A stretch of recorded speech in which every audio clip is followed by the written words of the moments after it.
আসসালামু আলাইকুম সুপ্রিয় অষ্টম শ্রেণীর শিক্ষার্থীরা। এই ভিডিওতে আমরা প্যাটার্ন অধ্যায়ের অনুশীলনীর 11 নম্বর অঙ্ক সলভ করব।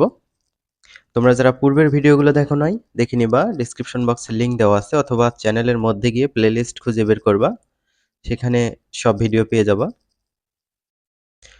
এখানে কি বলা হয়েছে একটু পড়ি আমরা অঙ্কটা। নিচের জ্যামিতিক চিত্রগুলো কাঠি দিয়ে তৈরি করা হয়েছে। তো এখানে একটা আয়তাকার একটা আকৃতি আমরা দেখতে পাচ্ছি। একটা কাঠি, দুইটা কাঠি, তিনটা কাঠি, চারটা কাঠি দিয়ে তৈরি করা হয়েছে এই প্রথম চিত্রটা। তারপর দ্বিতীয় আরেকটা চিত্র তৈরি করা হয়েছে।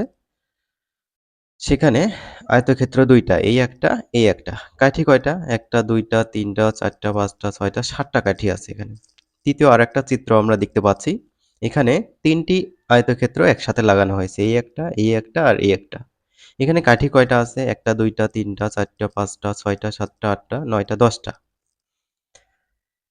তাহলে আমরা কি বলতে পারি যে 4 নম্বর চিত্রে 4টা আয়তক্ষেত্র একসাথে লাগিয়ে দিতে হবে, তাই না? এখন ক নম্বর প্রশ্ন হচ্ছে কাঠির সংখ্যার তালিকা করো। খুবই সহজ প্রশ্ন। এখানে আমরা 4টা কাঠি দেখলাম, তারপর এখানে 7টা, তারপর এখানে 10টা। তো তালিকাটা এভাবেই তৈরি করতে হবে। দেখে নাও 11-র ক নম্বর সমাধান। লেখা হয়েছে প্রথম চিত্রে কাঠির সংখ্যা 4টি, তোমরা গণে দেখবা। তারপর দ্বিতীয় চিত্রে কাঠির সংখ্যা 7টি, ডট ডট দেওয়া হয়েছে, এই কথাগুলো আবার রিপিট করা হয়নি। তারপর তৃতীয় চিত্রে কাঠির সংখ্যা 10টি। অতএব কাঠির সংখ্যার তালিকা এরকম হবে 4, 7, 10, ডট ডট ডট, আরও চিত্র থাকলে তালিকায় আরও সংখ্যা বসবে, ডট ডট দিতে হবে। এবার খ নম্বর দেখো। খ নম্বরে বলা হয়েছে তালিকার পরবর্তী সংখ্যাটি কিভাবে বের করবে তা ব্যাখ্যা করো। এরকম অঙ্ক কিন্তু আমরা পূর্বেই করেছি। পূর্বের অঙ্কগুলো দেখবা, তাহলে অনেক বেশি ক্লিয়ার হবে।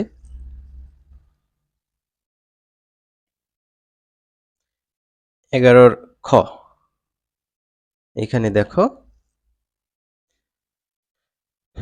ক হতে পাই কাঠের সংখ্যার তালিকা, এটা আমরা পেয়েছি 4, 7, 10, ডট ডট ডট। তো প্রথমে আমরা সংখ্যাগুলো লিখে নিয়েছি, দেখো 4, 7, 10, একটু ফাঁকা ফাঁকা করে লিখে নিবা, যেহেতু আমরা পার্থক্য বের করব। পার্থক্য না বের করলে পরবর্তী সংখ্যাটা বের করা যাচ্ছে না।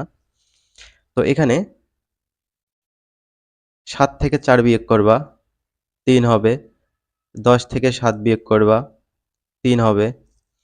এখানে আমরা কি দেখতে পাচ্ছি? পার্থক্যগুলো সবসময় সমান, 3 3 করে, তাই না?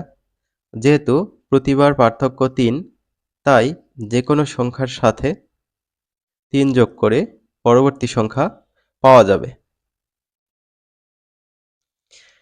যেমন দেখো 4-এর সাথে যদি আমরা পার্থক্য 3 যোগ করি তাহলে 7 পাবো। তারপর 7-এর সাথে যদি আমরা পার্থক্য 3 যোগ করি 10 পাবো। 10-এর সাথে পার্থক্য 3 যোগ করলে তার পরবর্তী সংখ্যা পাবো।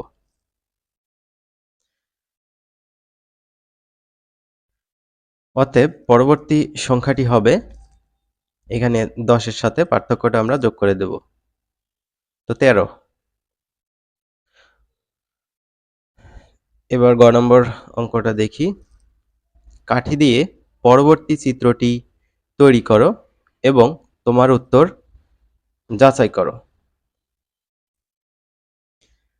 পরবর্তী চিত্রে আয়তক্ষেত্র 4টা হবে, আমরা প্রথমেই জেনেছি।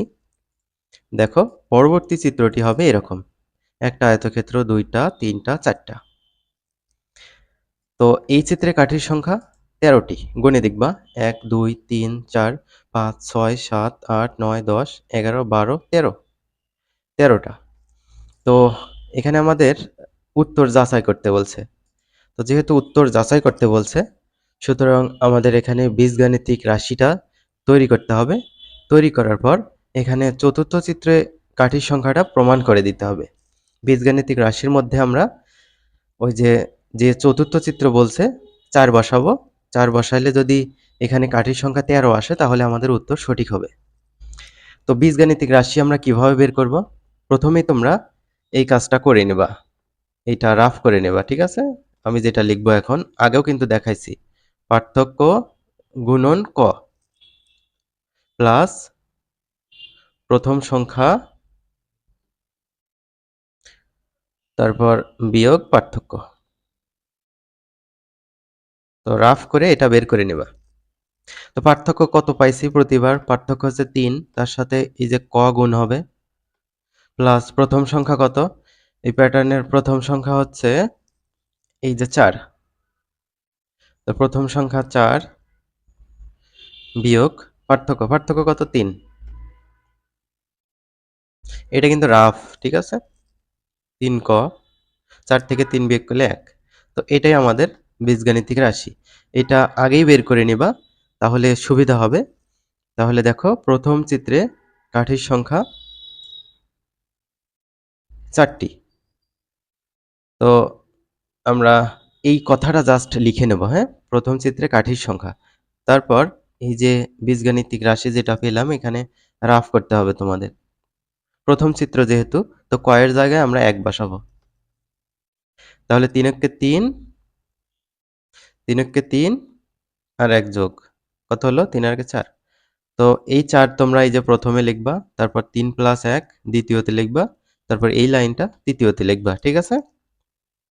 তারপর দ্বিতীয় চিত্রে কাঠির সংখ্যা জাস্ট এই কথাটা লিখে রাখবা, তারপর রাফ করবা। 3 ক প্লাস 1, 3 ইন্টু দ্বিতীয় চিত্রে, তাই কয়ের জায়গায় 2 বসাবো, প্লাস 1, 3 দুগুণে 6, প্লাস 1 কত হইল? 7। তো 7 প্রথমে লিখবা, 6 প্লাস 1 দ্বিতীয়তে লিখবা, 3 গুণ 2 প্লাস 1 এটা তৃতীয় লাইনে লিখবা। তারপর তৃতীয় চিত্রে কাঠির সংখ্যা ওই একইভাবে বীজগাণিতিক রাশি যেটা রাফ করে বের করছো সেটাতে কতে 3 বসাবা। 3 3 9 প্লাস 1 কত হইল? 10। তো 10 প্রথমে বসাবা, 9 প্লাস 1 দ্বিতীয়তে, তারপর এই লাইনটা তৃতীয়তে। তাহলে আমরা আগে কিন্তু বীজগাণিতিক রাশি বের করেছি, তারপরও এখানে বলবো যে কতম চিত্রে কাঠির সংখ্যা হবে 3 ক প্লাস 1। অতএব প্যাটার্নটি 3 ক প্লাস 1 বীজগাণিতিক রাশিকে সমর্থন করে।